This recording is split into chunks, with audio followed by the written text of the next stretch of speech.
Secret weapon ng Israel mga tol, nilabas na. Nako, ano to? Pag-usapan natin, samahan ninyo ko. Audio Jungle.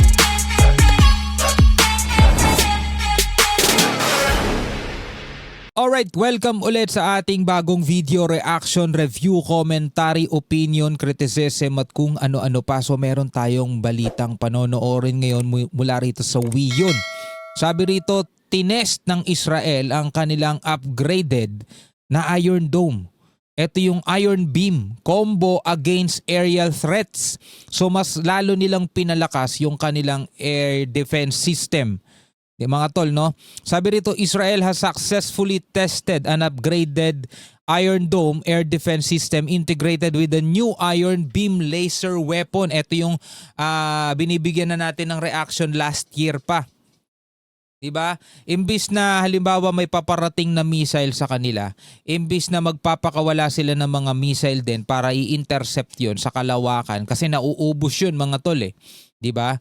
Dumarating yung point na wala na silang mga ganon kaya may nga nakakalusot na. Eto, Iron Beam laser. Laser na mga tol ang gamit nila. The enhanced system can switch between missile and laser interceptions.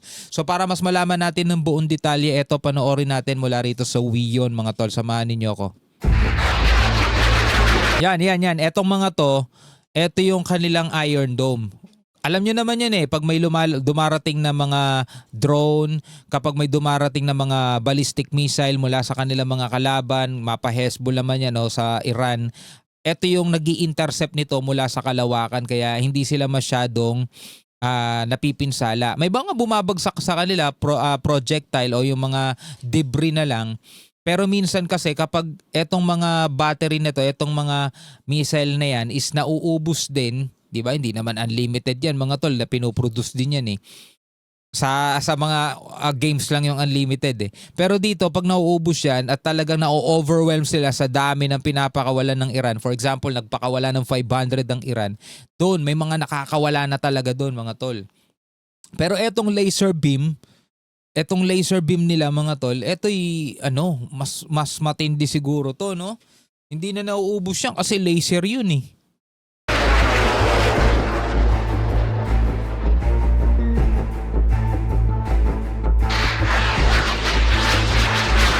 Mahal din to. Ito, bawat missile na yan na pinapakawalan nila, mahal din yan. Iron Beam Laser integrated with Iron Dome Command Center.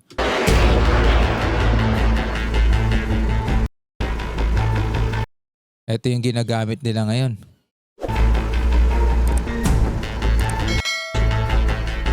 Ito yung kulang sa sa Ukraine. Dapat merong ganito Ukraine eh. Para pagka inaatake sila ng Russia, meron silang pansalag kasi nitong nakaraan mga tol, nabigyan natin yung na reaction video nung isang araw. Magdamagang inatake ng Russia ang Ukraine mga tol. Napakaraming napinsala sa kanila. Kaya ang panawagan ng Ukraine ngayon is tulungan sila sa air defense nila. So ito naman sa Israel, ito talaga sila yung nagpauso niyan yung Iron Dome. Sabi rito, new air defense can switch between missiles and laser. So alin man doon ang gamitin nila pwede.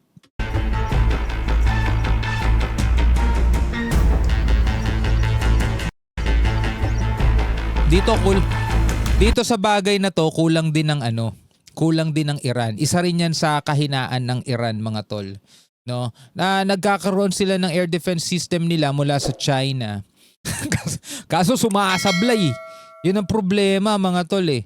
'Di ba? Bago pa man magsimula yung February 28, 2026 na pag-atake ng Amerika at saka ng Israel dito sa Iran, ibinibida na ng China yung kanilang air defense system dito sa Iran.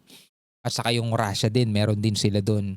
Kaso parang ata ng Amerika at saka ng Israel, parang napigilan nila na hijack nila yon at hindi gumana. Kaya ayun, nakalusot, nakatagos yung mga eroplano ng Amerika at saka ng Israel mga tol. Naisagawa nila yung kanilang misyon ng matagumpay at dahil nga doon nagdulot iyon mga tol ng pagkasawi ng supreme leader ng Iran, which is yun na yung simula ng kanilang 60-day war, no? So ito, palagay ko ito mga ganitong klaseng system kailangan din to ng ng tawag dito ng Iran. Kasi nitong nakaraan lang kahit na merong MOU o MOA etong Iran at saka Amerika, nung tinira ng Iran yung isang barko na dumadaan sa Strait of Hormuz, 'di ba? Gumanti ang Amerika at nag-strike sila dito sa Iran, 'di ba? Na isasagawa ng matagumpay ng Amerika yung mga ganong klaseng pag-atake kasi medyo mahina yung air defense ng ng Iran. Meron silang ganyan, may sarili silang air defense pero hindi ganun kalakas. No, kung gumikita ng malaki ang Iran, dapat kung ako dapat isa to sa kanilang binabudgetan talaga ng malaki. Upgrade aims to counter massive saturation drone rocket attacks. Yun nga, no? Upgrade aims. Ang layunin nito ay para nga ma-counter yung malakihang mga pag-atake, no? Massive saturation drone saka rocket attacks.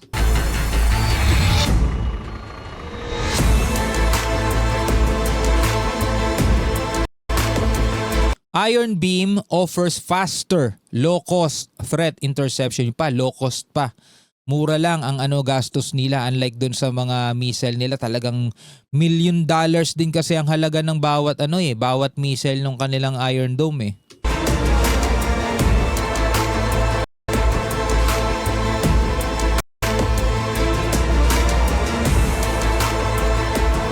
Laser pulse cost dollars, Tamir missile cost around $50,000.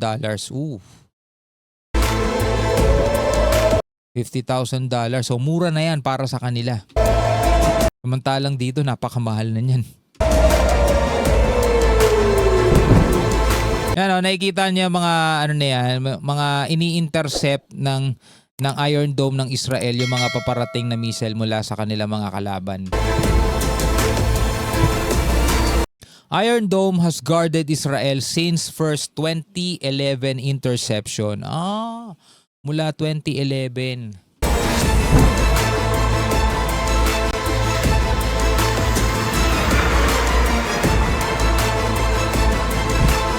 Test come amid ceasefire but heightened Hezbollah drone threat.